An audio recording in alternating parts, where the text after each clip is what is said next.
Hey guys, and welcome to my Pandora guide.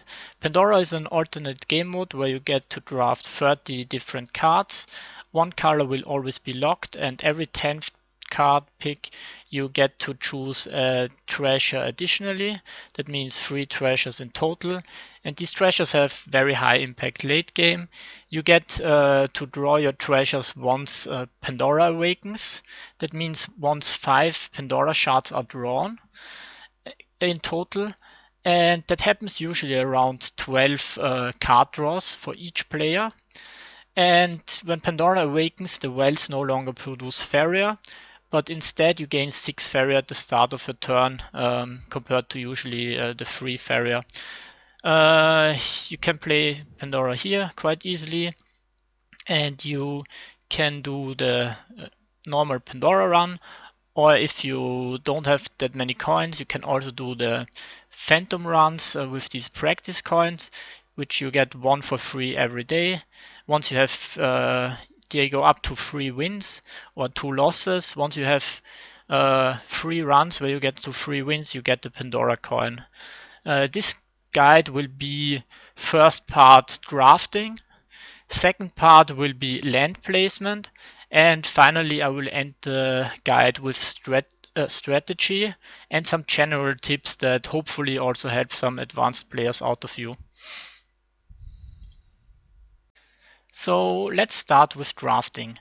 For the drafting, you should have a general understanding of which cards are good in the game right now. You can get this through learning by doing, or you simply browse through the collection, check out which cards seem good to you.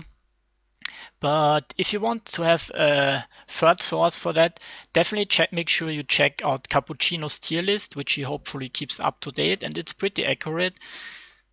I will put the link in the description, so that can be a good guideline for your drafts. And when you draft a Pandora deck, you have to realize that no draft will be like the others, and your priority in picks always change depending on what cards you drafted before. So for example, if you have lots of cards that synergize with events, of course events are more valuable to pick. If you have stuff like enchantments, you want to go for the high health creatures. And yeah, try to be more flexible in your first picks so that you aren't stuck with some bad combos where you can't where the cards don't fit to each other. This also goes for color combinations. So let's say you have to choose between a Windborn champion or I don't know, let's say something like an Outland Ranger. You should go for the neutral if both are on the same level of tier to pick, because that gives you options in your second draft. If you have like no good yellow creature at all or no good yellow card, you can simply go for another color. Which leads to our next question: which is better to go for monocolor or multicolor? The answer is pretty simple. Usually monocolor decks are much more powerful, but they're harder to get because you only get to choose cards from one color, of course. And if you go multicolor, you have 2 colors to choose from. So if you want to go for higher risk, try and draft a powerful monocolor deck. If you want to be a bit more safe, you can go dual color, but you can't play as aggressive. And yeah, the question is, when would you choose to go for a second color? So you can always do a soft splash. Like, let's say you have a mostly one color deck, let's say mostly blue, and you don't have an option to draft any good blue card later on. You can simply go for low requirement cards, such as an X Grinder, for example, would be an awesome addition to a mono blue deck. If you have no other good choice, you might even add a Fire Elemental if you can get that, or some red remover. That would never hurt your deck. And yeah, at worst you have like one dead card that you can't play because of the land requirements. But it's usually very good to go for these soft splashes in Pandora. You might even go for a third color. Let's say you have a yellow rush deck, you can run like if you have nothing else to pick, same example, one X grinder and then maybe a Tetra if that's the only solid legendary that you can pick. And yeah, the heavier you go in land requirements, the more valuable land generation becomes. So that's mainly elementals, which are commons, but also cards like Earthcraft, for example, or other stuff becomes a bit more valuable. So if you go blue-green and have Turian Golems and Apex Predators in your deck, which is very high land requirement, you really want wood elementals, water elementals, kind of that stuff is very important. As for which creatures are good, in Pandora generally you want very high stat minions that can trade 2 for 1. So let's say for example a Word One Force will always trade beneficially with something like what's the guy called? Brute? Yeah, the Shedding Brute. So one Word One Force can take out 2 Shedding Brutes and is still alive. So first of all, you want creatures with high attack. Attack is really important in Pandora because through the lack of remover, you won't always get the option to get good remover.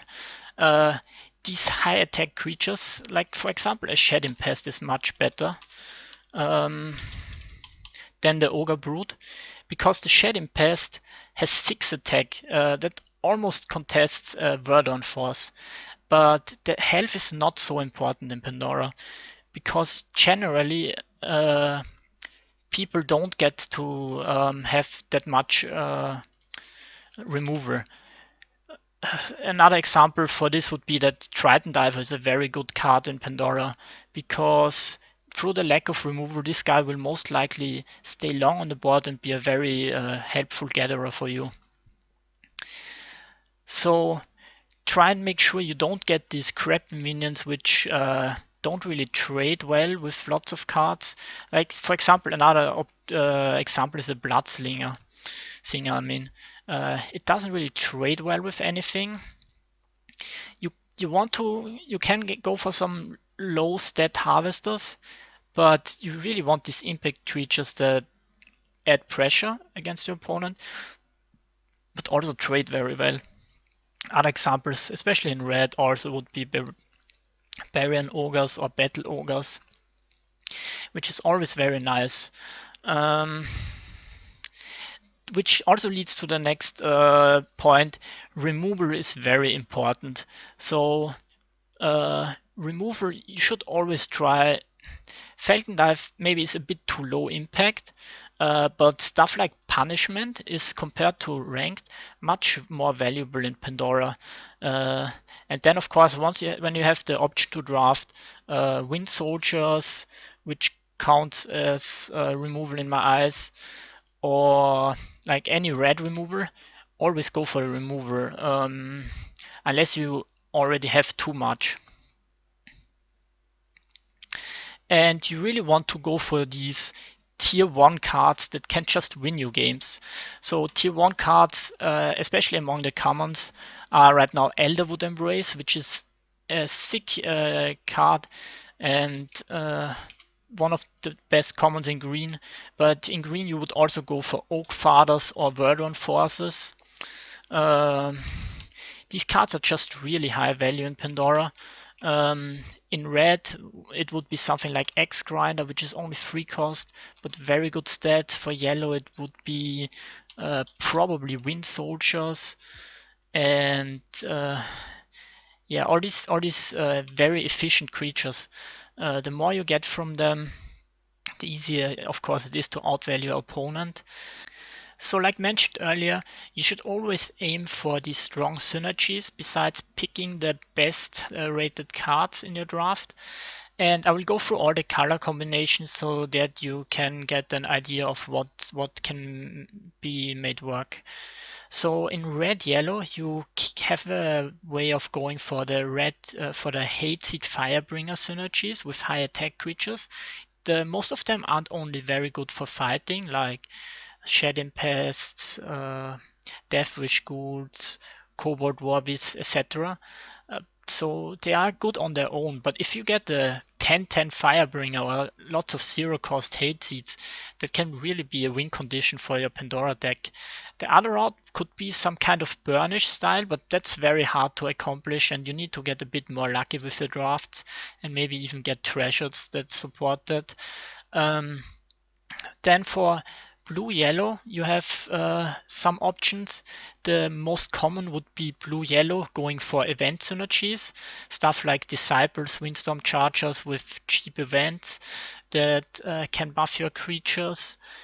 But you can also go for some kind of mobility deck where you try to avoid your opponent. So you build to the other side and you get all the mobility cards like Fanatics and try to out-collect him and out-race him and just try to dodge the fights and be very efficient early game with harvesting. In green-yellow, you can obviously go for Sacrifice. That's very powerful, especially if you can get some Soul Eaters and your opponent has no hard remover. That's a huge threat late game. But you can also try and go for more a yellow controlish deck with some green threats and the green buffs. That can also work quite well. In blue-green, you have enchantment synergies, very obvious. So high health creatures with these enchantment buffs. But what's also very good is the mobility of blue creatures in combination with green buffs. That makes it very hard for your opponent to position his creatures safely, and very often you can like double collect with a jump creature, buff it, and get 2-for-1 trades. In green-red, there's not so much you can do, but generally you get lots of value creatures in these colors, like Axe Grinders, Brigands, underground bosses. You can keep them alive with the green buffs, get more value out of them, and it's also helpful if you have the big green creatures and then finish off stuff with the red removal. That can be decent. In blue-red, you have very good harvesters from blue, and also some threats, and from red, of course, the removal is nice, so that's more of a controlish deck that we would play. We will now go through all the treasure cards, and I can give you my opinion on them and maybe tell you in what deck they fit in well. So for treasures, you either want to look for synergy or for stuff that fills a gap that your color is missing. So for example, in green, both AoE and hard removal are very, very nice to have. For example, a Dark Crystal. But Dark Crystal on its own, this card is a Swiss Army knife. It's simply good in every It's simply good in every deck because it has so many uses. You can use it to heal, you can use it to deal AoE damage, you have card draw, and you can deal damage to face. It basically does everything at once. Yak Warhorn, not much to say. It's kind of remover. It's not the worst card.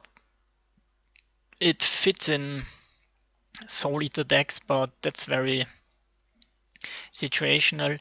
It's not a bad card. And Astral Weapon, this card right now costs 14 Faeria and is a 7/7. And it helped me really in some yellow decks where I run out of value late game, because with yellow you have very low curve and often you have a lot of Faeria but no cards to play with. And this actually saved me lots of yellow rush runs where yeah, basically one late game with this. It's basically a meteor with a 7/7 body, so not too bad. Similar to Ocarina, these overpriced cards can make work where you have a surplus of Faeria and nothing to spend it on. Chin Slam, just a very good value card. Also works well in dual colored decks where you might need buffs, then you go for the green card, or you need removal, then you go for the red. So yeah, that's just a very solid card. Urn of Gabriel. If your deck is very good on its own and you need the tempo and card draw, it can help. It's not really something special. Ionos Mirror I would use in more of a controlish deck, where you're happy with playing the long game, the waiting game, and simply wait for your opponent to play stuff first, and then you just outvalue him by having two very good treasures. Usually people try to pick the best treasures, so if they go for a very good treasure, you will get two of them, so that's always very nice. Bloodstone Golem, yeah, this is the already buffed version. Solid body, 3 cost 5, 6, and it can maybe fit into some burn decks. It's definitely a decent card, and when you have control over the board, the additional harvesting is really nice. Chalice from the Palace, probably one of the, if not the best treasure right now. It's an in super powerful buff, can be used to trade or to find lethal. So yeah, very solid card. Cloud Machine is good if you have lots of creatures on board, obviously. Mostly if you're already winning, then this card is very strong. So try to pick this card when you have a very tempo oriented deck that where you're pretty sure that you can get ahead. It's not a card that brings you back in the game. Then Ring of Dominion is probably the worst trash in the game. I don't think there's ever a reason why you pick it. Tear of Words, of course, very good for yellow decks because of all the haste creatures, and in aggressive decks, mobility stuff like blue jumping creatures also works. Clockwork Yak, a very good value minion. If your deck has lots of removal and you have no big creatures, then Clockwork Yak is very good. Equinox, this card should be a 6 cost I think now, and only deals 6 damage to the opponent when it dies, so it's very good for racing. Heal can be nice. It's definitely more viable now. 6 for 6 is a decent sized body. It's not really the best value, but it's a card for racing. Then Magda's Rose, like I mentioned, Magda's Rose can be very nice in red or green decks where you don't have hard removal, like blue with Frogify and yellow with Last Nightmare. So this is where this card fits in better. Otherwise, it's quite expensive and requires your opponent to play like some big stuff. Void Guardian is a very risky card. It's a 9/9 now, but it's good for closing out games. It's insane tempo, of course, and it has synergy with Hammer of Arrows that goes back into your deck, and it has synergy with Stone of Fair Fortune, the card that shuffles 3 treasures in your deck. So if for some reason you draft one of these cards earlier, then Void Guardian might be one of your picks because you can combo these really well, but it's a bit gimmicky, I have to admit. Crystal Dragon, just another value minion, cheap cost, 6/6 body. If your deck is missing these value creatures, then this is your choice. So I would say mostly yellow decks are these, where you only have super small creatures. And then we have the new Hammer of Destruction. Good remover. If you have more card draw, of course, this is a bit better. It's no longer in the super highest tier, but it's definitely one of the best treasures, I would say. Earthfire Shaker, everything. Like AoE is good in decks where you don't have AoE because people won't really expect it. Like green stuff or blue stuff, but it's also very powerful if you can set up. So it's also a good card for a red deck. We have lots of Firebombs, Cypher's Wraths, or maybe even Firestorm to double AoE, and can set up big Fire Shaker turns. Then Death's Desire.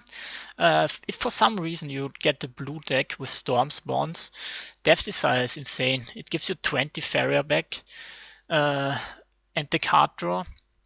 It's a sick combo. There are some other cards where it really works well, and in worst case you can use it as hard remover. It's a very flexible card to use, but to have you should rather only draft it if you have synergy with your own deck, basically. Bottled Lightning, good remover. decks that lack removal like it, and it's hard to play around, especially late game when your opponent is trying to raise you and place creatures around your orb. Dancing Blade. This card I think is better now.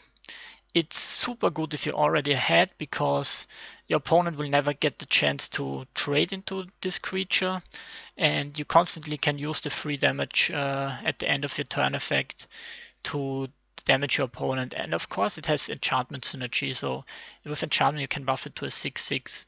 Doomside, another card I really like in green decks, also in red decks where you don't have hard remover. Magpie, for rather, you need aggressive land placement, so monocolored decks are very good with Magpie because it's very easy to get these when you often double prairie. Yellow rush deck runs out of value. You want Magpie to be in a safe spot, so you should try to have board control when you draft this, so that it doesn't die after the turn after you play it. And then Wheel of Chaos, just another solid hard remover.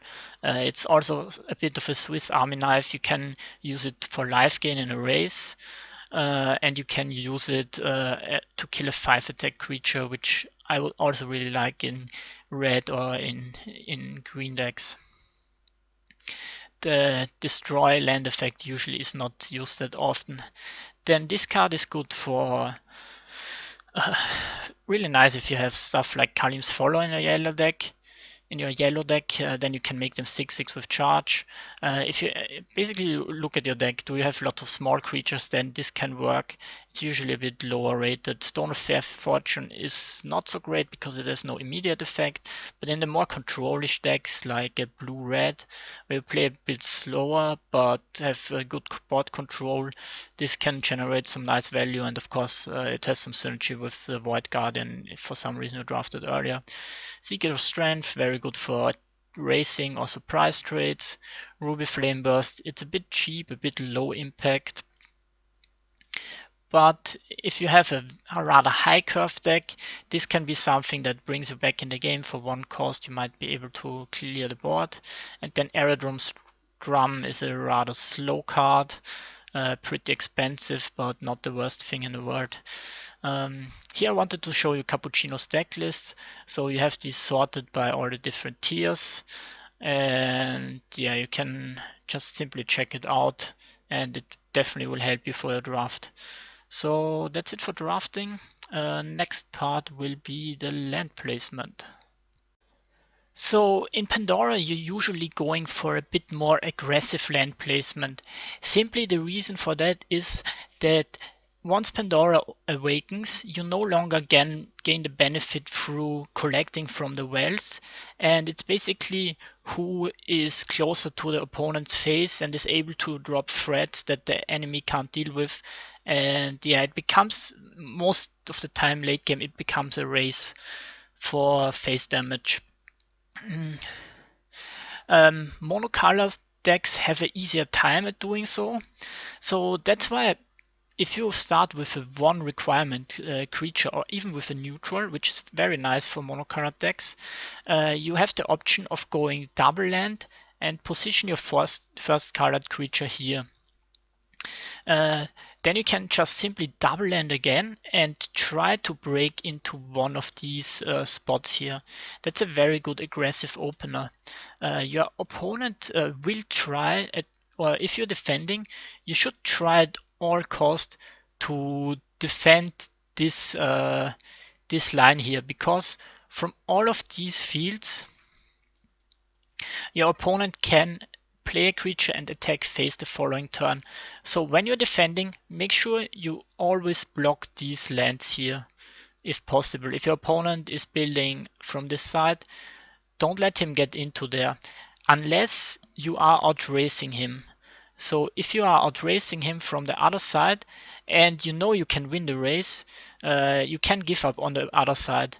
It's also sometimes very decent if you have a 2 requirement creature or so, that you start with a colored land in the middle, and in very rare occasions you want to go to build a defensive line to both sides. Usually when you have a deck where you know you can win through controlling the board, and you have insane treasures where you probably still, once Pandora awakens, outvalue him, and where you are fine. But this land placement is also decent if your opponent is rushing you. Then it is okay to build defensive and gain the advantage through harvesting at the wells. But let's say you build among this side, if you open in the middle here and your opponent is pushing from the other side, let's say he's pushing here, you have an easier time to defend this spot. This spot is also quite important. So here you need only to make 2 lands to get there. Whereas if you open from here, you need 1, 2, 3 lands. So let's say you're attacking from the left side, you're a monocolor deck, so you're pretty fast here. Your opponent is kind of blocking you over there, and he is attacking from the other side.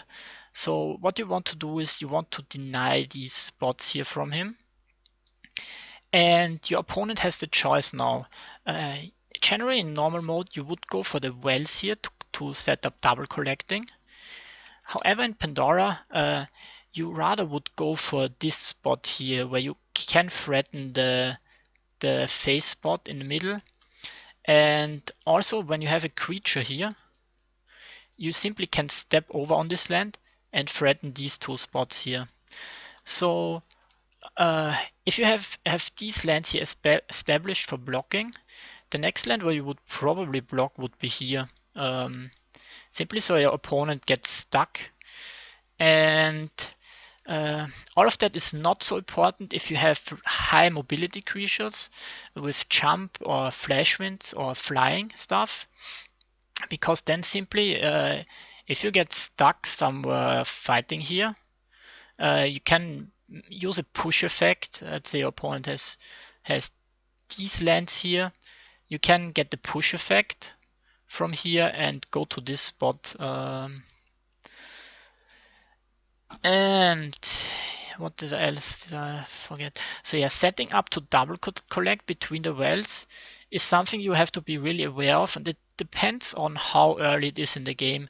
So once like 3 shards are drawn, it's almost useless to set up double collecting between the wells, because you will collect for like 2, maybe even 3 turns, and then your creature is stuck here. So always try to be a bit more aggressive with your land placement in Pandora. Next very important question is, which side do I choose to fight? That only depends on what deck you are playing, and to a certain extent on what your opponent is opening with. So let's say most of the time when you have something like a turn 1 Triton Diver opener, you would try, your opponent is building to this side, you would try to build to the same side and set up your diver to double collect between the wells, just jump in between and fight on this side. However, if you don't have a deck that is good at fighting, let's say if you have, for example, a water elemental, the mobility of water elemental is really nice, but it's only a 3/3, and it will die to most bigger creatures that your opponent opens with. Let it be an Ancient Herald or a Tyrannex or anything. So if you open with a water elemental and your opponent goes to one side, you definitely want to choose the other one and simply gain more value through collecting 2 wells, while your opponent only has 1 creature at 1 well harvesting. When would you go for the same side? Mostly always when you're green, because green has these big creatures. Let's say you drop a Word on Force here, your opponent has a creature on this spot to summon. You can just buff your creature, kill it. You win the fights if you're green most of the time. And always it depends on your blue deck. Let's say Water Elemental you want to dodge. If you have Ancient Heralds on your own and you drop the Herald here and you have Banquets, then you're definitely going to win the fights here. So then you should aim to go for the same side. So like you see, it's a bit situational on your deck if you want to go for the same side or not. And Yeah, also when you have more of removal, you can also try and be safe at collecting somewhere here and deal with the creatures with through using remover. But always make sure they don't get into these land spots. And another important thing is if you can't make it, if your land placement is here, and if you can't make it to these spots, at least try to get to this spot, because if you have jump, that's as good as the other ones, but it gives you a lot of control. You can attack all of these lands, which makes up most of your opponent's defense. So this is basically um, your second option. If you can't get in these lands here, try to get this spot or get this spot, because you can get to face as well pretty fast. But if your opponent has the more aggressive spot down here, he will outrace you. So yeah, the most important thing is getting one aggressive land where you can threaten your opponent.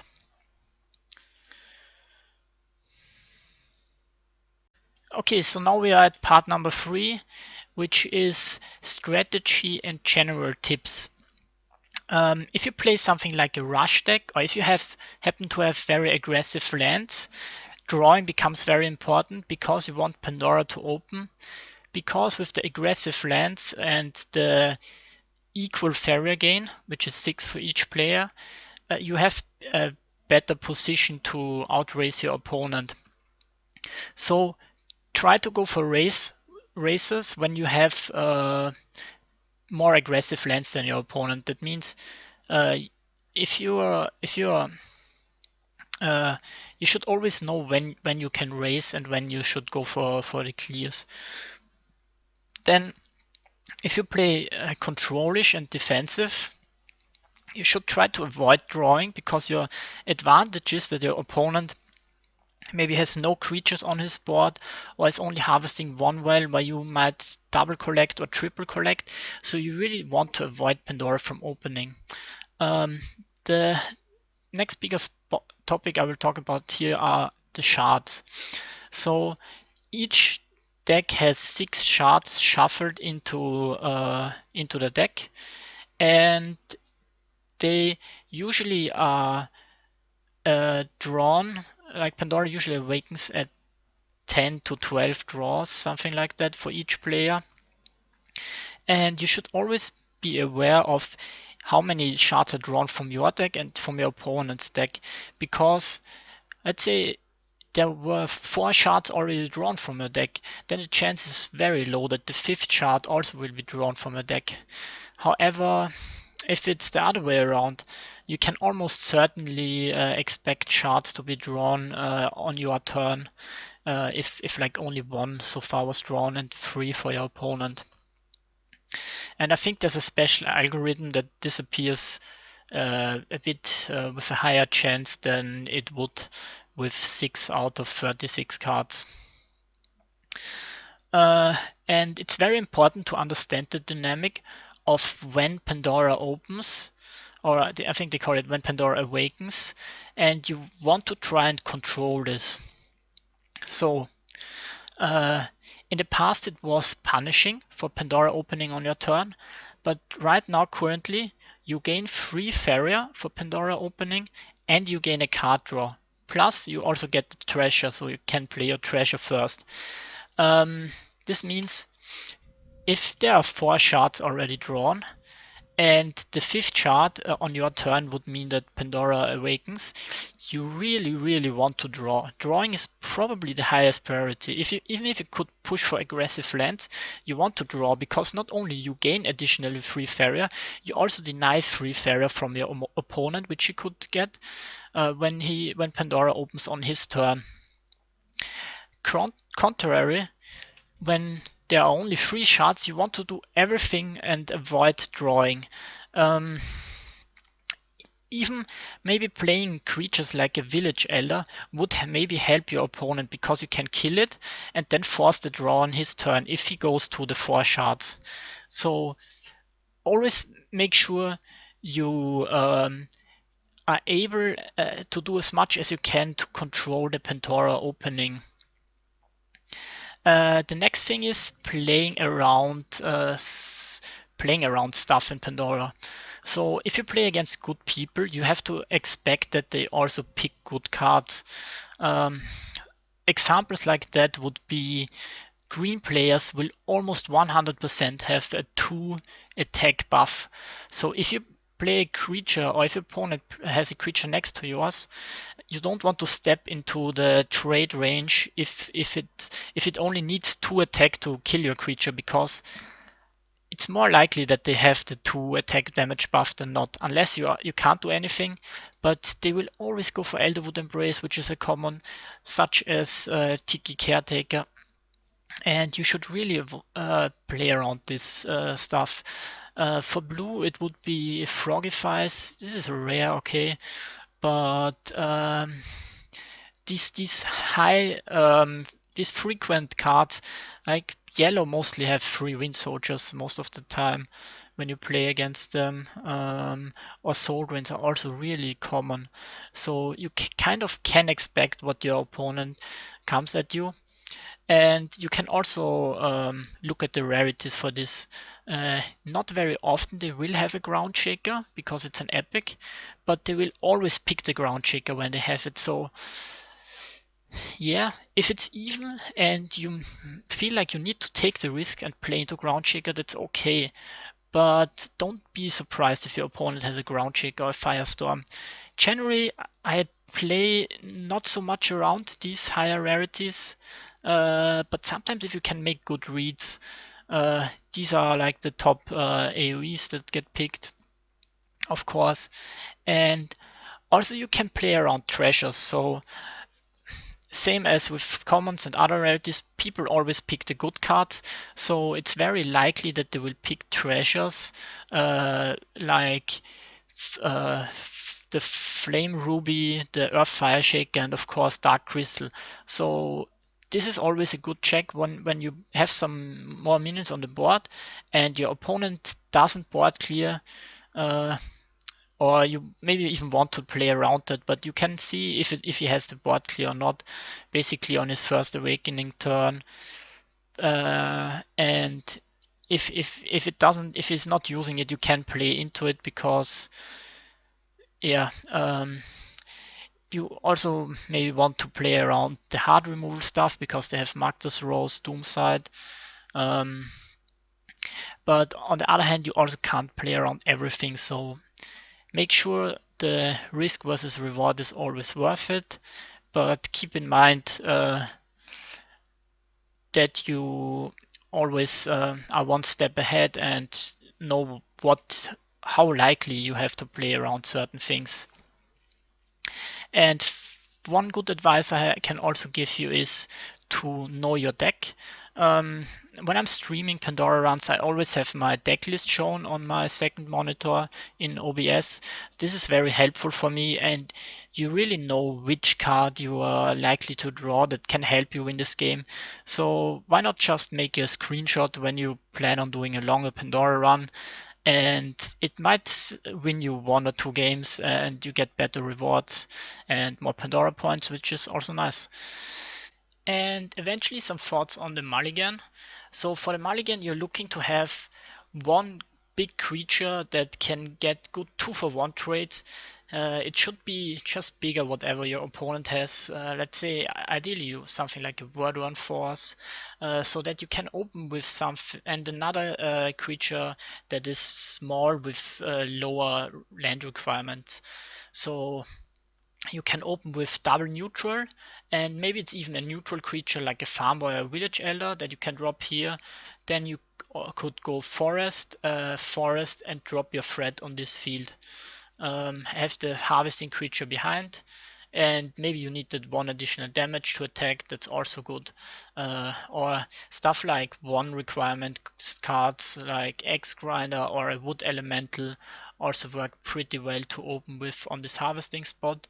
And then basically, if your opponent is not fighting, you would go for another double land to get more aggressive spots for your threats.